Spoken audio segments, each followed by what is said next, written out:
Welcome back, ladies and gentlemen, to the Inner Sanctum. In today's episode, we will have a look at some of your suggestions for tactics, signings, and player training. Tactical advice is crucial to success with this season, and thank you for the input. We had a fantastic suggestion come in from one of the backroom staff to try and potentially play a 4-1-2-1-2 formation and a 4-3-1-2 with a central attacking midfielder, namely Carles Gil, up behind the two strikers, being the main goal. We will see how this works out in the first game. The 4-1-2-1-2 formation would consist of Jordan Amavi, Jolyon Lescott, Kieran Clark and Thiago Ilori at right back, Guzan in goal of course, Sanchez playing in that central defensive midfield position, with pace out wide with Sinclair and Adama Traore, Carles Gil playing up behind Jordan Ayew and Rudy Gestede. A quick look at the table shows Aston Villa in top 4 after 2 games with 2 wins in their first 2 games last episode. A surprise down the lower end with Manchester United and Manchester City both failing to get wins on the board early in the season. Player training this week, we had a couple of suggestions on who to train and the names of Jordan Ayew and Carles Gil popped up, so we've gone ahead and put them in programs to hopefully get them up and running.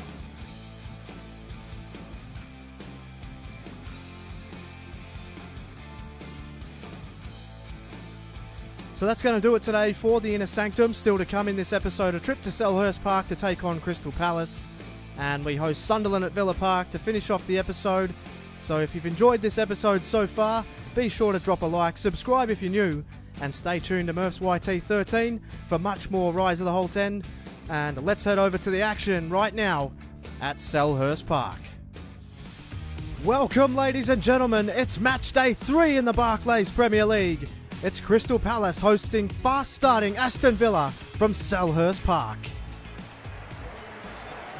Well, Palace have had a 50-50 start to the season with a win and a loss in their first 2. A decent opportunity here at home against a Villa side who have won both of their opening fixtures, including a big scalp last time out against Manchester United, but Jolyon Lescott leads the team out in the absence of Mika Richards, who's out with a tailbone injury still. And he may be out for another few months yet. This is going to be a clash, a tight clash in my opinion. We will see goals potentially, but this is the team that's going to try and win it for Crystal Palace. Julian Speroni in goal, Ward, Hangland, Dunn, and Swar will play in the back 4. Ledley, Jedinak, Zaha, Balassi will make up the midfield as well. So the Palace fans are in full voice here. Aston Villa have adopted a new formation this week and they've gone with a more compact midfield trio of their 2, Sanchez, Garner.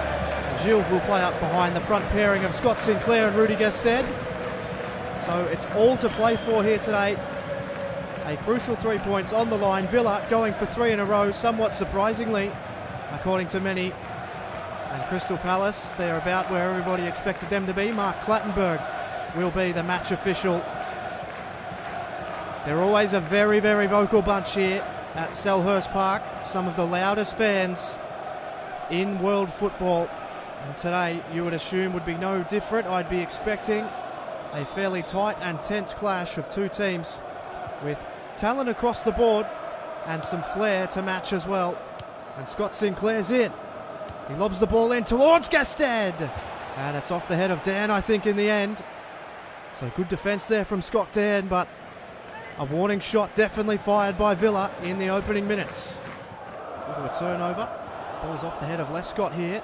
That's Carles Gil. Plays it in towards Scott Sinclair and a stinging shot. But all too easy for Julian Speroni. He's back with Ilori. Plays it all the way across now to Amavi again. Loves cannonballing down that left-hand side, Amavi. His cross in is dangerous again, but it's Dan again. And Garner has a go! Oh, and he's rattled the woodwork early. A sensational effort from Idrissa Garner. Just missing. An excellent effort. Plays it out wide. Here's Jordan Veretout. Veretout stops and props. Crosses it across now. It's fallen to Gil and a brilliant save from Speroni. So Aston Villa doing everything they can.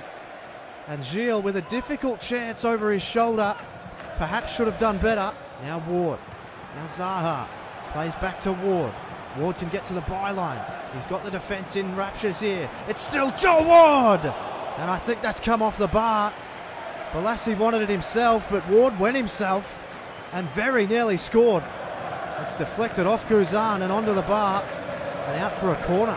Excellent chance for Palace.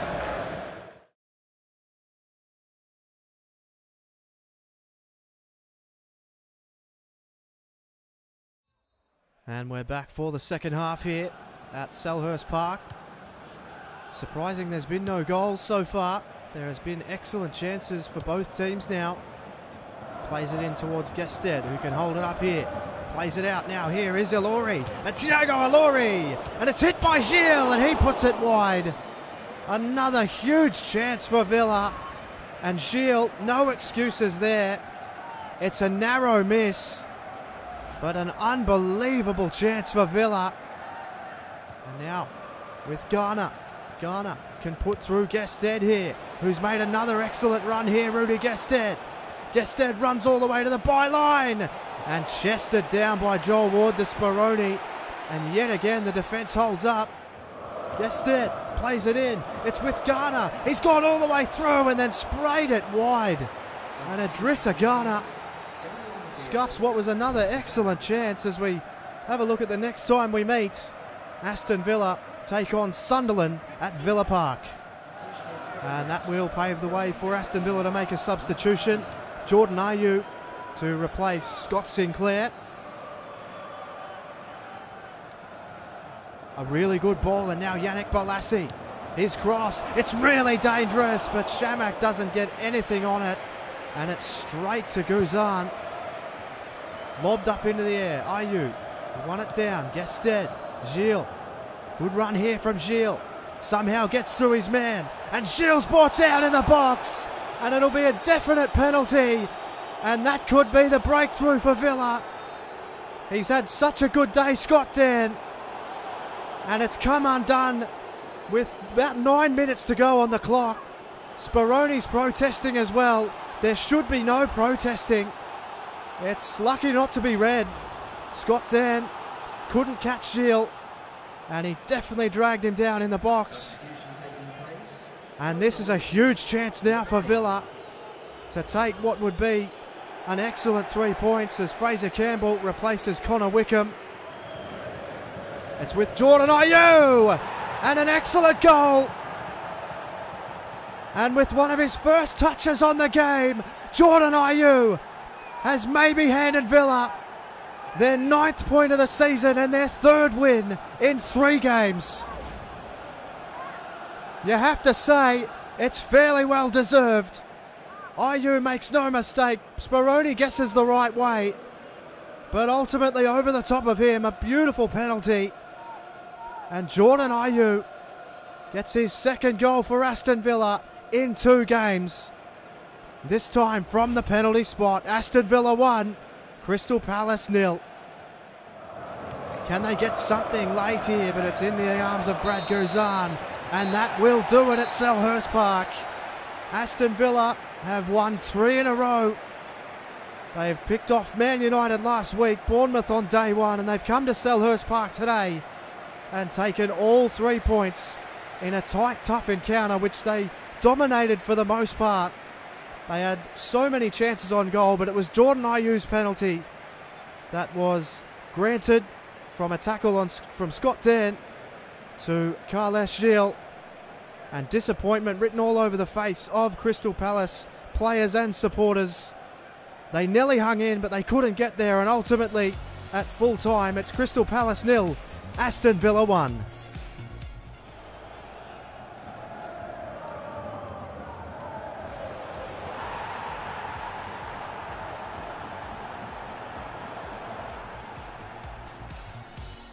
So 2 brand new signings to talk about today as Jack Butland and Kyle Larin have arrived. Jack Butland, one of the most promising young goalkeepers in England, and Kyle Larin, a young Canadian striker with bucket loads of potential, who will come in to give Aston Villa some depth in their forwards department and potentially score some goals this season.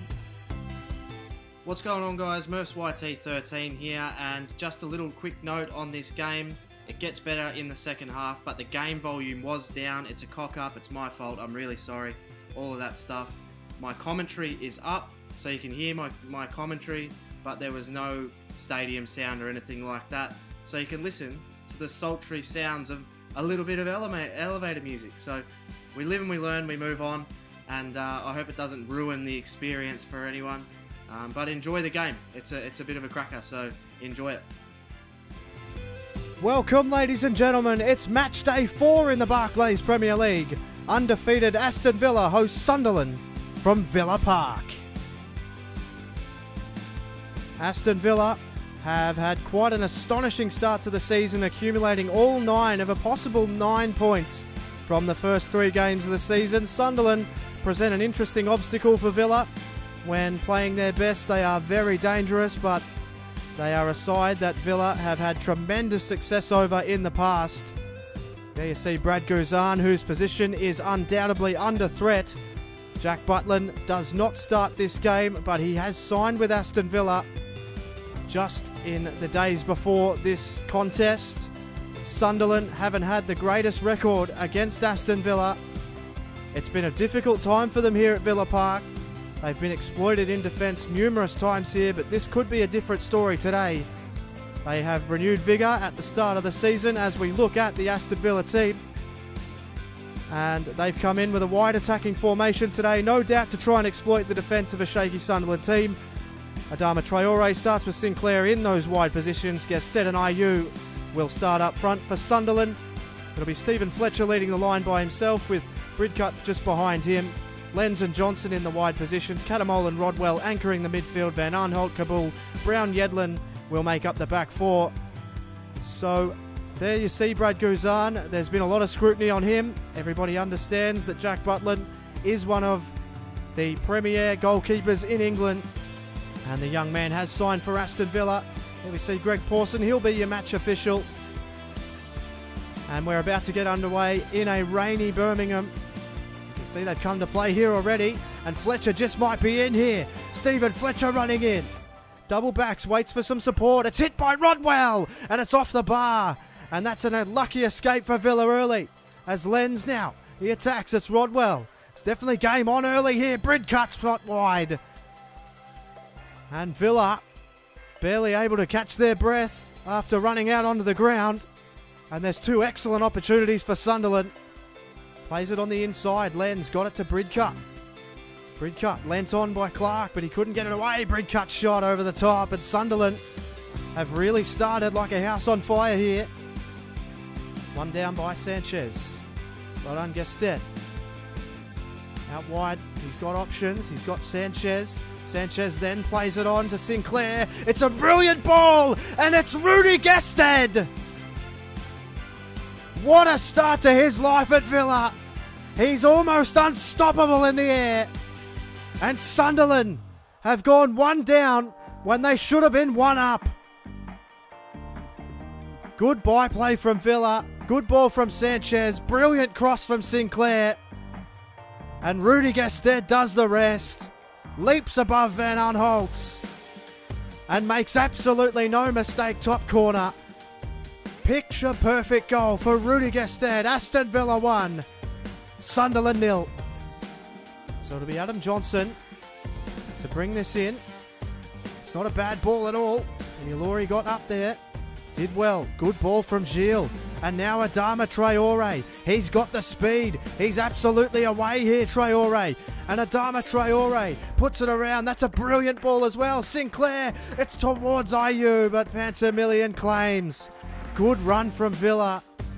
As we look at the next time we meet, it's a trip to the King Power Stadium to take on Leicester City.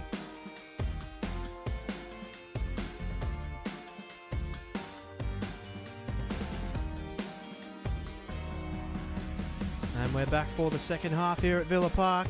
Aston Villa hold a 1-goal lead over a Sunderland side that started with all of the vigour you would hope for, but slowed down. There might be a different story here as it's with Lenz. Not a bad ball in. It's off Lescott. They almost lost it there, Villa. Well played. Good passing from Villa. Now it's out wide. Sinclair's found a little bit of space here. They're giving him way too much space, and Sinclair's absolutely away.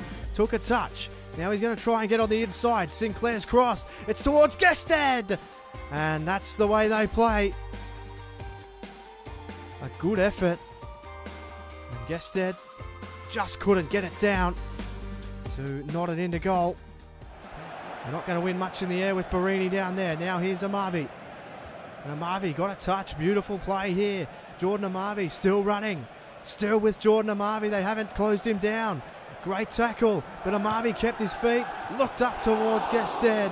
Pantamillion knew he had to get there. It's now with Traore. His ball towards Gilles. And it's into Pantamillion. Ball thrown in. Johnson. Poor skill there. Needed to be better. And Jordan Ayew will be replaced here by Gabby Agbonlahor. And Carles Gilles to be replaced by young Jack Grealish. And he gets rid of it quickly. Clark got rid of his man. They're towering over Barini. Here's Gestad. It's now with Agbonlahor. He'll run at them here. Agbonlahor turns, stops, props, looks up. It's Grealish. Oh, Van Aanholt read it well and had to clear. They're under some real pressure, Sunderland. And now Catamol. Barini plays it to Lenz now. Lenz's cross. It's dangerous. It's Barini. Has he got anyone at home? He doesn't. It's with Bridcut. Bridcut's cross. It was missed by Clark, but taken by Guzan. Up and over the top. Can they get it away here? Lenz over the top. Bridcut. They've lost it again, and Sinclair's going to run it again. So Scott Sinclair, he's looking forward. He has Agbonlahor onside. Needs to use his pace. They're tugging on his shirt. It may not matter. Agbonlahor, Rodwell's done brilliantly well. And Agbonlahor can't believe he hasn't got a free kick. Nearly got there, and this has been a sensational performance from Villa. And they've gone on and taken another 3 points this season. They're 4-0 to start the Premier League season. And their goal-scoring prowess has been on display. And yet again, Aston Villa have come to Villa Park, taken 3 points through a goal to that man, Rudy Gestad. So Aston Villa have had a stunning start to the season. It continues today. It's Aston Villa 1, Sunderland 0.